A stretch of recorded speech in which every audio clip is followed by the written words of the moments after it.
come with an open mind.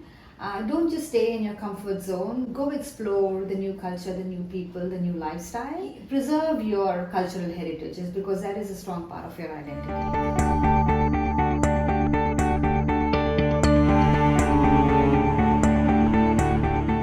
Hey everyone, this is your host Vihaan, and welcome to the #1 podcast in the world, The Endless Travel. This podcast will provide an insight into what to expect when one migrates to Australia and how to successfully establish your life in a new country. The English word migration is derived from the Latin verb migrare, meaning to move from one place to another. Human migration refers to any movement of people from one place to another. You may ask, why am I telling you this?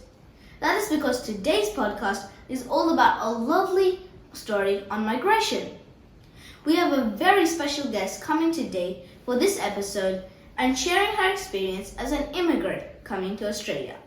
My guest today is Sophie Wong. She's the mum of my friend Arthur. Sophie is originally from China and has been living in Sydney's North Shore for more than 20 years now. Now let's meet our guest. Hey Sophie, how are you today?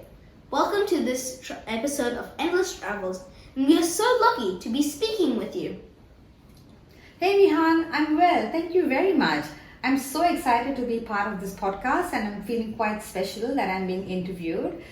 This is my first ever interview outside of job interviews, so I'm really feeling like as if I'm a celebrity or something. Haha, you are indeed a celebrity in our eyes. We will be asking for that autograph rather soon now. So, without further ado, let's get into this interview about your amazing immigration story. Could you please tell us when you came to Australia and what brought you here in the first place?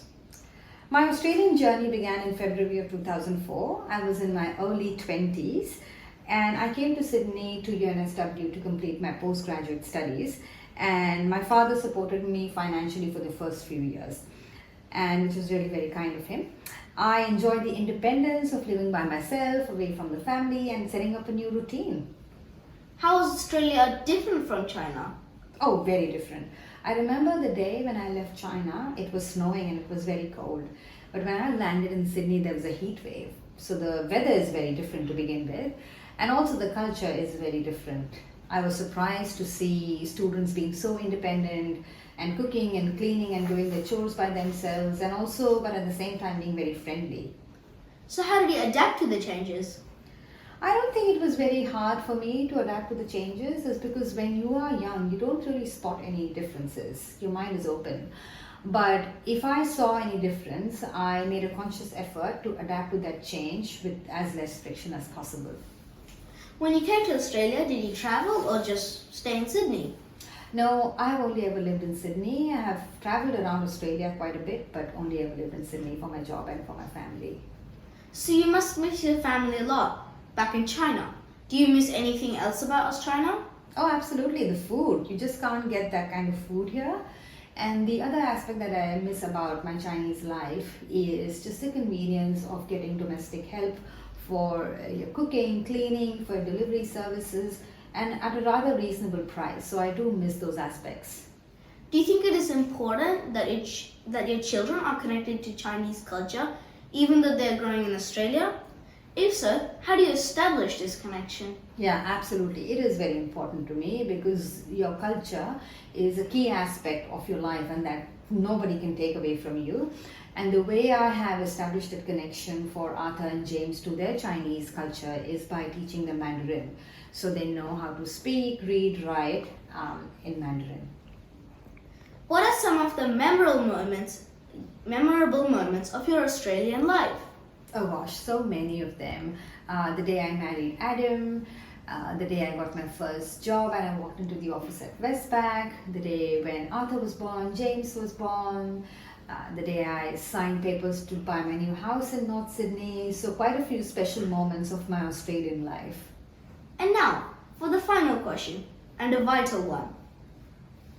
What advice would you give to students who are coming to Australia for the first time?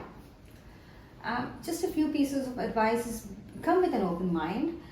Don't just stay in your comfort zone. Go explore the new culture, the new people, the new lifestyle. And the second piece of advice is, even though you need to have an open mind, preserve your cultural heritages, because that is a strong part of your identity. Thanks, Sophie. This has been an insightful interview.